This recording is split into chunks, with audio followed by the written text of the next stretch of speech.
The morning light crept through the curtains of my living room, casting a pale glow over the medical papers scattered across the coffee table. The words blurred together from exhaustion and fear, preoperative instructions, anesthesia consent, potential risks. I'd read them 100 times, and still every word felt like a blade against my chest. My son Noah was 7 years old. Sweet, curious, and endlessly brave, though lately that bravery had begun to crack. His heart surgery was scheduled for May 14th at 6 a.m., a 4-hour procedure to repair a valve defect he'd been born with. It wasn't his first hospital visit, but it was the biggest, the most serious. I'd told everyone 6 weeks earlier. My parents, my brother Ryan, my sister Diana. I'd called each of them personally.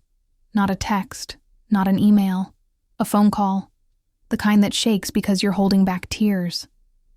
Please, I'd said. Noah's terrified. I'm terrified. I just need family there that day. My mother, Linda, had responded with her usual warmth. Of course, sweetheart. We'll all be there. Noah needs his family. My father, George, had promised to bring Noah's favorite stuffed fox, a faded orange toy he'd had since he was a baby. Ryan said he'd drive in from 2 hours away. Diana, who worked in event management, said she'd take the day off. It felt like a promise carved in stone. The night before the surgery, Noah couldn't sleep. His little hand kept reaching for mine from under the blanket. Mom, he whispered, will Grandma really be there when I wake up? She promised, buddy, I told him, brushing his hair back. Everyone promised. He was quiet for a moment. What if I don't wake up? My throat closed. You will. The doctors are really good, and I'll be right there the whole time. And when you wake up, everyone will be waiting to see you. He nodded slowly, trusting me like only a child could. That was the last promise I should have made. We arrived at Riverside Children's Hospital before sunrise. The world was hushed, soft fluorescent lights, coffee machines humming, nurses speaking in calm, measured tones. Noah was so small in his hospital gown, his feet dangling off the bed as the nurse checked his pulse. Every few minutes his eyes darted toward the waiting room entrance. Where's Grandma? He asked quietly. She's probably caught in traffic, I said, forcing a smile. And Uncle Ryan? He had a long drive, remember? He'll be here. He nodded, but his little shoulders sagged. At 6:20 a.m., they came to wheel him into surgery. Noah grabbed my hand tight, tears welling in his eyes. Mom, I'm scared. I know, baby. But you're so brave. When you wake up, everyone will be there. The words slipped out before I could stop them. I kissed his forehead as the nurse gently pulled the bed away. The sound of wheels against the linoleum floor echoed down the hall until it disappeared behind the double doors. Then came silence. I walked into the waiting area, my stomach in knots. The clock on the wall read 6:27 a.m. I sat down, phone in hand. No missed calls. No messages. By 6:45, I told myself they were just running late. By 7:15, I started to worry. By 7:30, I called my mother. Straight to voicemail. Then Diana. Voicemail. Then Ryan. Voicemail. At 7:45, my father finally answered. Dad, where are you? I asked, my voice trembling. Noah's already in surgery. There was a pause, then a sigh. Oh, sweetheart, I'm so sorry. We can't make it today. Something came up with Diana's wedding planning. We have to meet the venue coordinator this morning. I thought I misheard him. Dad, Noah is in surgery right now. You promised you'd be here? I know, but it's the only appointment the venue had. We didn't realize it would fall on the same day. We can't reschedule it. So you'll skip your grandson's surgery for a venue appointment? It's not like that, Emily. He'll be fine. He's a tough kid. My voice cracked. He's 7, Dad. We're thinking of him, okay? Tell him we love him. Then the line went dead. I sat there for 4 hours, alone, surrounded by other families huddled together. Parents with their own kids in surgery, holding each other's hands, sharing coffee, whispering prayers. Every child who came out of recovery had someone waiting. Grandparents, aunts, uncles. Noah had only me. When they finally called my name, I rushed to the recovery room. The sight of him broke me. So small, pale with tubes and wires, yet still trying to smile. "Mom," he whispered, his voice weak. "I'm here, baby." His eyes searched the room. "Where's Grandma? Where's everyone?" I swallowed hard. "They couldn't make it, sweetie. But the surgery went great. The doctor said you did amazing. They promised." His lip trembled, and tears filled his eyes. "They promised." His crying made his chest hurt, which made him cry harder. I held him close, whispering over and over, "It's okay, baby. It's okay." A nurse came over and gave him pain medication, giving me a sympathetic look that made me want to scream. I wanted to scream at my family, at myself, at the world. The next day, we went home. Noah barely spoke. He sat by the window most of the afternoon, staring out like he was waiting for someone to appear. When my mother finally called that evening, her tone was chipper. "How's our little soldier?" I clenched my jaw. Heartbroken, literally and figuratively. "Oh, don't be dramatic," she said with a soft laugh. "I'm sure he's fine. Kids are resilient." "He's devastated that no one showed up," I said quietly. "He keeps asking why you didn't come." "Well, the wedding planning was important, Emily. You know how much pressure Diana's under? The wedding is in 3 weeks. You could have missed one meeting," she sighed, impatient. "His surgery went fine, right? So everything worked out." I hung up on her. 3 days later, my phone buzzed with a new message. "Mom. Hi, sweetheart. We need to talk about something important. Diana found her dream wedding dress, but it's $5,000. We're asking all the family to chip in. Can you send your contribution by Friday? We need to secure it before someone else buys it." I stared at my phone, disbelief washing over me. 3 days after they'd all abandoned my son during open-heart surgery, my mother was asking me for money, for a dress. I walked into Noah's room. He was asleep, his small body curled up, the hospital bracelet still on his wrist, a 4-inch scar peeking out from his collar. I went back to my phone, opened my banking app, and transferred exactly 50 cents to my mother's account. Then I typed a message for the veil. "Best wishes," I hit send that night. I sat in front of my laptop and did something I should have done a long time ago. Years earlier, when I got a big promotion, my parents had convinced me to add them as authorized users on one of my bank accounts for emergencies. I'd agreed, because that's what I always did. Agreed, compromised. Bent over backward to keep the peace. That account now held nearly $50,000, my savings, my emergency fund, the money I'd been quietly building for Noah's future. I logged into the bank, clicked Manage Authorized Users, and removed both of my parents' names. Then I changed my passwords and locked everything down. No explanations, no warnings, just silence. For once, I didn't feel guilt. I felt peace. The next morning at 8:47 a.m., my phone rang from an unknown number. "Hello, this is Emily Carter. Ms. Carter, this is Daniel Moore, branch manager at Riverside Bank. I have your mother, Linda Carter, here in my office. She's asking about some access issues with one of your accounts." Of course she was. She says she's been locked out and that there's been a mistake. "There's no mistake. Mr. Moore, I removed her access yesterday. The account is mine." She's indicating there was some family money involved. Every cent in that account came from my paychecks. She was an authorized user as a courtesy. I've revoked it. In the background, I heard my mother's voice rise, sharp and indignant. "Tell her she can't do this. That's family money." "Mr. Moore," I said calmly, "please inform my mother that I haven't stolen anything. If she continues to harass your staff, I'll consider it financial harassment." He paused. "Understood, Ms. Carter. I'll handle it. Thank you." I hung up. Seconds later, my phone started buzzing again. Unknown numbers. I didn't answer any of them. For the first time in my life, I didn't feel the need to. That afternoon, a knock came at my door. I opened it to find my brother, Ryan, standing there, his face a mix of anger and guilt. "What the hell, Em?" he said. "Hello to you too. Mom called me crying. Said you locked her out of your account and stole her money." I crossed my arms. "I didn't steal anything. I just took back control of my own account, the one with my money in it. She says there was family money. There wasn't." He hesitated, then said softly, "Look, about the surgery. You promised, Ryan. You all did. Noah's 7 years old. He went through heart surgery alone because you couldn't skip one meeting. His eyes dropped. Mom said it was routine. It was 4 hours of open heart surgery on a child.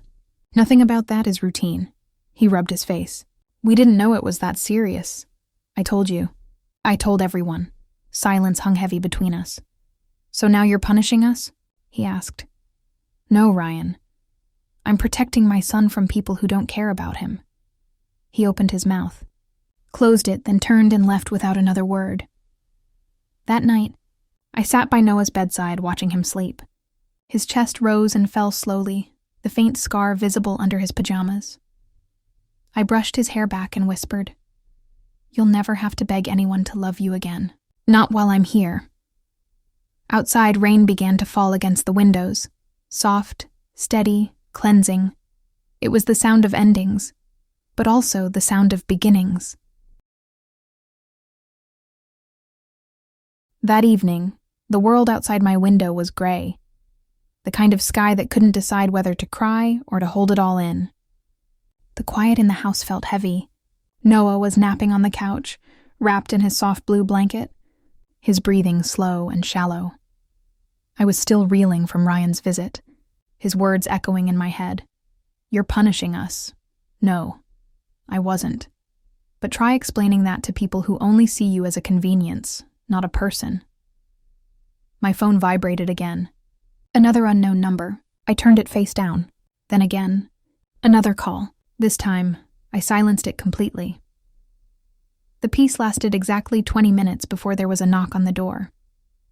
I sighed, expecting Ryan again. But when I opened it, I froze. It was Diana. Her hair was perfectly curled, her makeup flawless, like she'd stepped out of a bridal catalog. But her eyes were hard, sharp, like glass about to crack. "I can't believe you," she said before I could even speak. "Nice to see you too," I replied coolly. "You sent Mom 50 cents and a snarky message about a veil? What kind of person does that? The kind who spent the night before her son's heart surgery awake, comforting a terrified child," I said. "And the kind who sat alone for 4 hours because her entire family was too busy picking flower arrangements." Her lips parted, but I didn't stop. "You all made your priorities clear that day," Diana scoffed, crossing her arms. "This is ridiculous. You're acting like we abandoned him. You did. It's not like he was alone. He had you." I stared at her. "Do you even hear yourself? You think a 7-year-old needs only one person in the world? He was scared, Diana. He asked for you. For Mom. For everyone. And you weren't there?" She rolled her eyes like I was exaggerating. "Mom said it was a simple procedure." "It was open heart surgery," I said flatly. "There's nothing simple about it." Diana looked away, uncomfortable. "Look, I'm sorry we couldn't make it. Things got complicated. The wedding's coming up fast, and I had one morning to see the venue in person before it was booked. So you chose the venue over your nephew's surgery." "That's not fair." "No," I said softly. "What's not fair is a 7-year-old boy waking up from surgery and realizing his family lied to him." For a moment, silence hung between us, thick, suffocating. Diana broke it first. "Fine, you're mad, I get it. But locking Mom out of the bank account? That's low, Emily," I exhaled slowly. "That account is mine. Every cent in it. Mom was an authorized user because I was too naive to think she'd abuse that trust. She said it was a family fund." I laughed bitterly. "Of course she did. She always says that when she wants control. But no, it's not a family fund. It's my money. The same money she tried to use for your dress." Diana blinked. "You make it sound like I asked for that." "You didn't have to. She did it for you." Her jaw tightened. "Well, I do need it. The dress is $5,000, and it's the one. The designer only made 3 of them in the country and—" "Stop." I held up my hand. "Do you even hear what you're saying? My son had his chest cut open 3 days ago, and you're standing in my doorway talking about a dress." Her eyes filled with tears, but not the kind that come from guilt. The kind that come from frustration at not getting your way. "I've been dreaming about this, wedding my whole life," she said softly. "And Noah's been dreaming about having a family that cares about him." I replied. That hit her. I could see it in the way her eyes flickered just for a second. But she pushed through. "You're punishing us," she said again. "You're ruining Mom and Dad's relationship with everyone. They're humiliated, Emily. You embarrassed them at the bank." "They embarrassed themselves," I said. "I just finally stopped covering for them." Diana's voice wavered. "So that's it? You're cutting us all off?" "I'm setting boundaries," I said calmly. "If that feels like being cut off, maybe that says more about you than me." She shook her head. "You've changed." "No," I said. "I've just stopped letting people walk over me." She stood there for a long moment, breathing hard, her eyes darting from me to the quiet living room where Noah's soft breathing was the only sound. "I can't believe you're doing this," she whispered. "Finally, I can't believe you didn't show up for him," I said. Then I closed the door. The silence afterward felt deafening. My heart was racing, but my mind was clear. I'd spent years letting them guilt me, twist my words, make me believe love meant sacrifice. Not anymore. Over the next week, the calls multiplied. Numbers I didn't recognize. Distant relatives I hadn't spoken to in years. They all said the same things, like they were reading from a script. Family means forgiveness. You shouldn't cut off your parents over one mistake. Diana's wedding is a once-in-a-lifetime event. Your son's surgery went fine, so what's the big deal? Each message burned hotter than the last. I blocked every number. Then came the email. From George Carter. Subject: Family obligations, Emily. I don't know what's gotten into you lately, but your mother is heartbroken. We raised you better than this. Family sticks together even when things get messy. You're disappointing all of us. Please think about what kind of example you're setting for Noah. Daddy stared at the screen for a long time before, deleting it without replying. An example for Noah. That was exactly what I was doing. A few days later, I was at work, my first day back since Noah's surgery, when I saw her. My mother, standing in the lobby of the marketing firm where I worked, her purse slung over her shoulder, talking to the receptionist like she belonged there. "Linda Carter for Emily," she said sweetly. I froze. The receptionist looked confused. "Do you have an appointment?" "She's my daughter," my mother said. "She'll see me," the receptionist turned to me helplessly. "Do you want to—" "No," I said. My voice was steady. "Please ask security to escort her out." My mother's head snapped toward me. "Excuse me? I told you not to contact me, Mom." "This is ridiculous, Emily. You're acting like a child." "Maybe," I said. "But at least I'm protecting mine." 2 security guards appeared. My mother looked at them, then at me, her expression a mix of disbelief and fury. "Fine," she hissed. "You'll regret this." I didn't. That night, I came home to find Noah sitting at the kitchen table, coloring quietly. He looked up and smiled. "Hi, Mom." "Hey, buddy." I sat down beside him. "How was your day?" "Good," he said, focusing on his crayons. "My chest doesn't hurt today." "That's great," I said, my throat tightening. He kept coloring for a moment, then asked, "Mom, why didn't Grandma and everyone come to the hospital?" The question I'd been dreading. I took a deep breath. "Because they made a bad choice," I said gently. "They thought something else was more important." "Was it?" "No, sweetheart. Nothing is more important than you." He nodded slowly, his little brow furrowing. "Do you think they'll say sorry?" "Maybe one day, but even if they do, that doesn't mean we have to let them hurt us again. So we don't have to see them. Not if you don't want to." He thought for a second, then said quietly, "I don't want to." "They made me sad. Then we won't," I said softly. "It's okay to protect yourself from people who hurt you, even if they're family." "Even Grandma?" "Even Grandma," he smiled a little. "Good. I like it when it's just us." Me too, I thought. The weeks that followed were slow, quiet, healing. Noah grew stronger every day. The scar on his chest faded from angry red to soft pink. He started laughing again, joking, asking when he could go back to school. We planted flowers in the garden, baked cookies on Sundays, watched old movies on rainy nights. The house felt lighter. Sometimes I'd catch myself waiting for the phone to ring, expecting another confrontation. But it didn't come, until it did. It was a Saturday morning, 2 months after the surgery. Noah was outside, chasing bubbles in the backyard. I was drinking coffee on the porch when the mail carrier stopped by with a small envelope. The handwriting on it made my heart drop. George Carter. My father. I opened it slowly. Inside was a check for $5,000 and a folded note. Emily, I'm not asking you to cash this. I'm asking you to see it for what it represents. The amount we asked you to contribute to something trivial while ignoring something vital. The amount that represents how wrong our priorities were. You were right. We failed you. We failed Noah. This is what we should have offered. Support when it mattered most. I don't expect forgiveness. I just hope someday you'll understand that we finally understand. I'm sorry. Dad, I stared at it for a long time, the words swimming in my vision. Noah came running up, breathless and smiling. Mom, look, the bubbles are flying high. I smiled through tears. They are, baby. They really are. He glanced at the letter in my hand. What's that? An apology from Grandpa. Is it a good one? I looked at it again.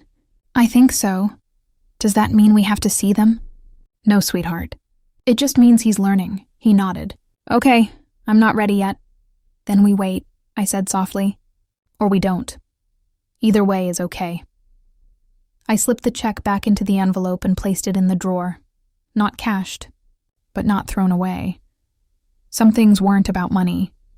They were about lessons finally learned. Too late for some, just in time for others. That night, after Noah fell asleep, I sat by the window and watched the moonlight spill across the quiet street. The world felt peaceful in a way it hadn't for years. For the first time in my life, I wasn't waiting for approval, for validation, for family love that only came with conditions.